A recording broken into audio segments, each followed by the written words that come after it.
बड़े भाग्य से मानव तन मिला, याद रखना। 84 लाख योनियों के भ्रमण करने के बाद। लेकिन एक बहुत मीठी बात बताऊं, अब मानव तन पा लेना भी सुलभ हो गया। अगर इतना सुलभ ना होता तो पूरी दुनिया में मनुष्यों की इतनी आबादी कैसे बढ़ जाती। क्यों? क्योंकि आपके गांव की क्षेत्र की आबादी 10,000 लोगों की होगी, लेकिन सत्संग में 200-400-600 लोग बड़े मुश्किल से आते हैं।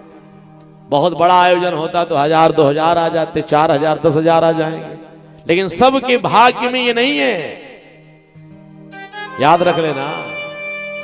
सत्संग में बैठना सबके भाग्य की बात नहीं है।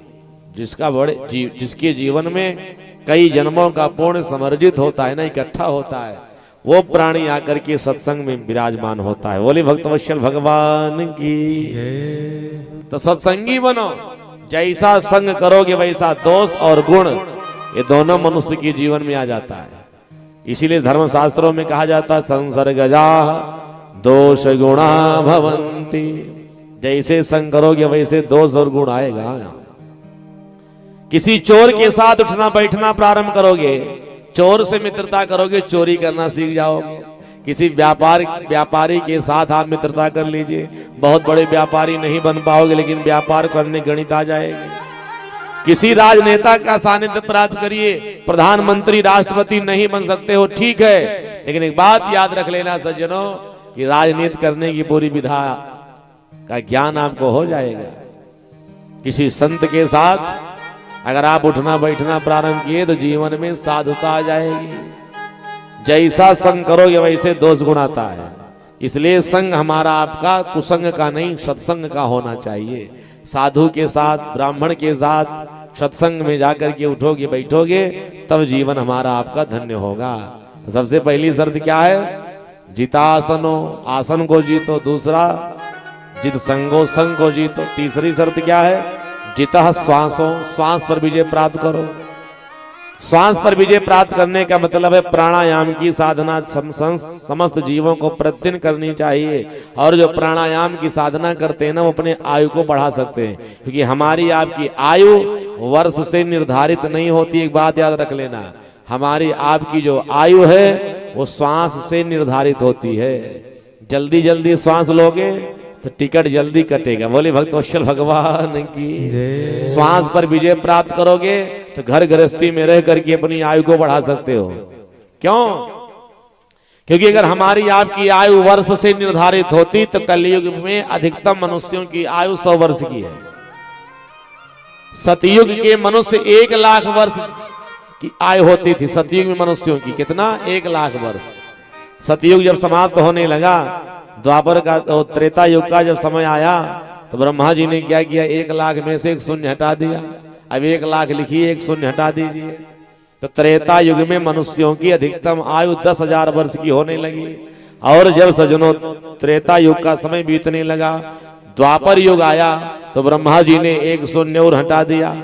अब 10,000 लिख करके एक शून्य और मिटा दीजिए, 1,000 वर्ष। द्वापर में मनुष्यों की अधिकतम आयु 1,000 वर्ष की हो गई। और जब कलयुग का आगमन हुआ तो ब्रह्मा जी ने एक शून्य और हटा दिया। बोले भक्तवत्सल भगवान की। अब 1,000 लिख करके एक शून्य हटाइए तो 100। और उनसे बताया जाता था कि कलयुग में मनुष्यों की अधिकतम आयु मात्र 100 वर्ष की होगी। तो जैसे हम लोग सोच रहे हैं ना कि 10 वर्ष में लोग कैसे क्या करेंगे, ऐसे वो भी सोचते थे। याद रखना, 10 वर्ष ही मनुष्यों की अधिकतम आयु होगी आज के 2 लाख वर्ष के बाद। झांकी हमारे आपके सबके सामने है। क्यों? अमेरिका के वैज्ञानिकों ने एक रिसर्च किया और रिसर्च में कहा कि भविष्य में आने वाला जो समय होगा उस समय में गर्भवती महिलाओं को अब विद्यालय जाने की आवश्यकता पड़ेगी। लोगों ने कहा गर्भवती महिलाएं विद्यालय क्यों जाएंगी? तब समय में बालक की शिक्षा माँ के गर्भ से ही प्रारंभ होने वाली है। बोले भक्तवत्सल भगवान की। ज्यादा आश्चर्य मत मानिए। हाँ, सारी झांकी सामने है। इसी प्रांगण में जो 70 साल से अधिक बुजुर्ग लोग बैठे हैं ना, उनसे पूछिए जब उनका बचपना था आज के 60 वर्ष पहले, तो हमारे आपके यहाँ विद्यालय में बच्चों का एडमिशन जो होता था ना, वो 7 वर्ष की अवस्था में होता था।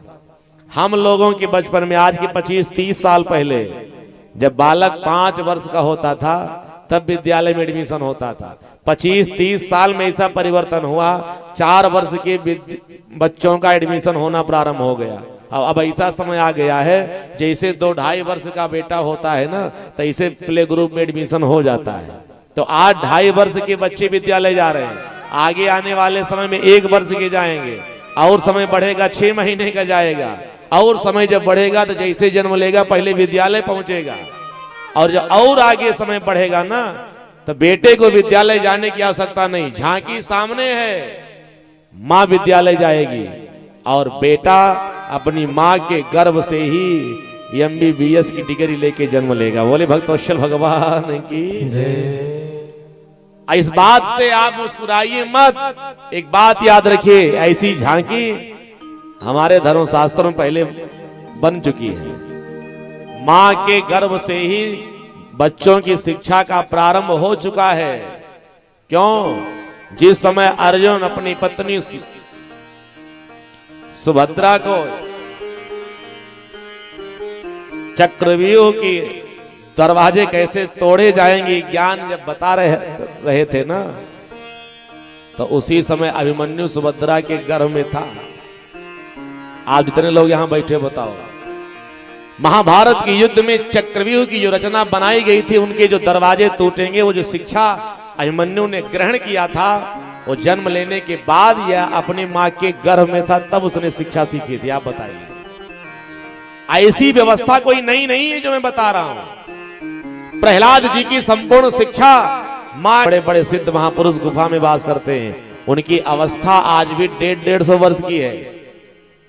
कलयुग में जब मनुष्यों की अधिकतम आयु अभी 100 वर्ष मानी गई है, तब 150 वर्ष के महात्मा पाए जा रहे हैं। तो ये सारी जो विधा है ना, ये हमारी आपकी आयु वर्ष से निर्धारित नहीं होती, श्वास से होती है। प्राणायाम की साधना करोगे, अपनी आयु को बढ़ा लोगे। प्रतिदिन उठ करके प्राणायाम सबको, हमको, आपको करना चाहिए। तीसरी जो व्यवस्था थी प्राणायाम सिद्ध करने की थी, साधना की थी, श्वास पर विजय प्राप्त करो। और चौथी जो साधना है, जितेंद्रिय बनिए, जितेंद्रिय, इंद्रियों पर विजय प्राप्त करो। पर इंद्रियों पर विजय प्राप्त करना बड़ा कठिन कार्य है। कैसे होगा? हम सब अपनी एक एक इंद्रियों को भगवान के चरणों से जोड़ दें। इंद्रियों पर विजय प्राप्त करने के लिए कहीं जंगल जाने की आवश्यकता नहीं है, कहीं तपस्या करने की आवश्यकता नहीं। केवल एक काम करिए, क्या आपके यहाँ हैदरगंज बाजार नजदीक है ना, आप जाइए, बढ़िया मिठाई दुकान हम आपसे देखते हैं, मिष्ठान भंडार, करते क्या है, वहीं मिठाई खरीदे, वहीं खड़े होकर के खाने लगे। ये भागवत कथा कहती, मिठाई खरीदिए, बाजार में मार्केट में खड़े होके मत खाओ, अपने घर लेके आओ।